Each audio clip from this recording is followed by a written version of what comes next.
Hürmetli vatandaşım, yukarıki leksiyanın devamı. Şunda hazır Cunakay ictimai davalg'uş, siyasi davalg'uş keltirip çıkaramdı. Yaki Şangandaki bu kötürülüş, bu namayış, memleketin, Cungo memleketinin başka joylarına tutuşamdı. Hazır Cunakay ensirashga başladı. Korkup atıdı, ensirab atıdı. Kişine texmi çoğunqur ensirtidigan. Yana bir taraf şu ki, Cungo Kompartiya rehberleri Kırgızistan çoğunqurlap ketişige duch kelgende Kural işletip 4. iyun vakası, yani aynı vaxtki Tiamin vakası, yani qayta tekrarlanar mı depma ensiravatıdır. Lekin Xi Jinping tarixning takrorlanishdan saqlanishni umid qilyapti. Xi Jinping yana bir qatim xalqaro ayblashga uchraydigan bo'lsa, Kompartiyaning kengaymichilik qarnitiga ziyon zahmat yetib kelishidan ansirash buna birdan-bir sababidir.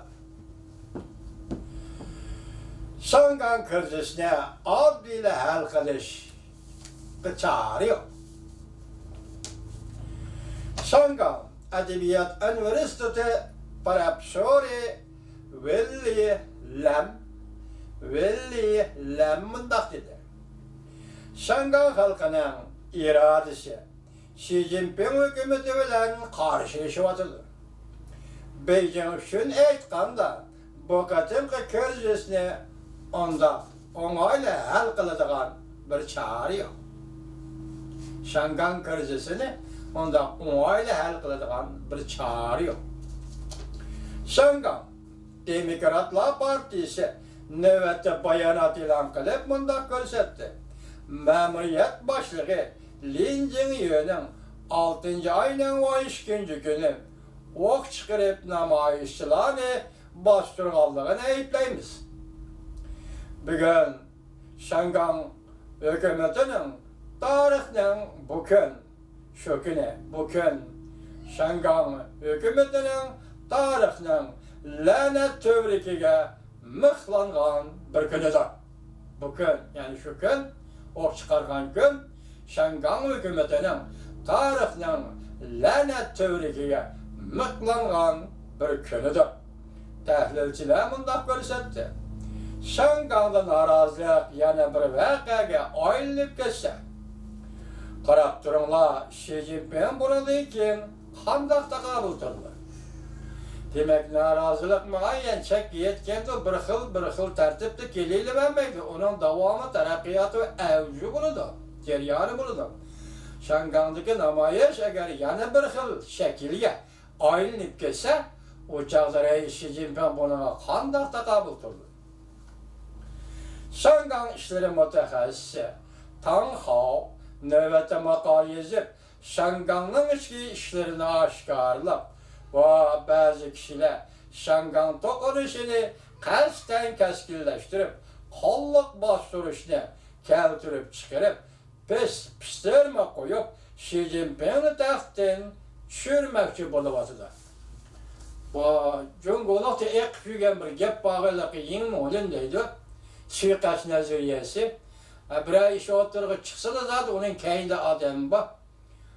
Masalan, haqni haqni bilmay qoyimi qilib yurayotgan omma ya fuqarolar yoki xalq kishilarga aytqili bo'lmaydigan maqsadi bor, mushundaq deb qaralaydigan emas.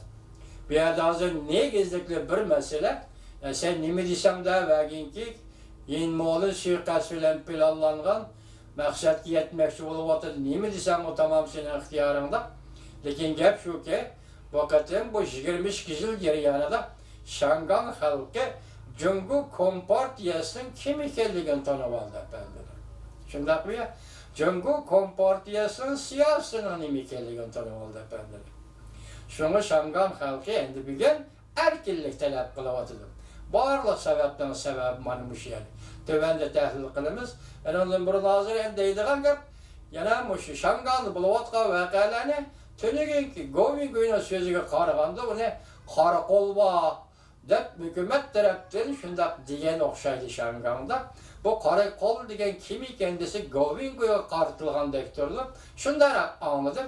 Keyin toluk anlap vatandaşlara toluk yetkizişi mümkün. Govingo'ya atıp atkan dektörü değil.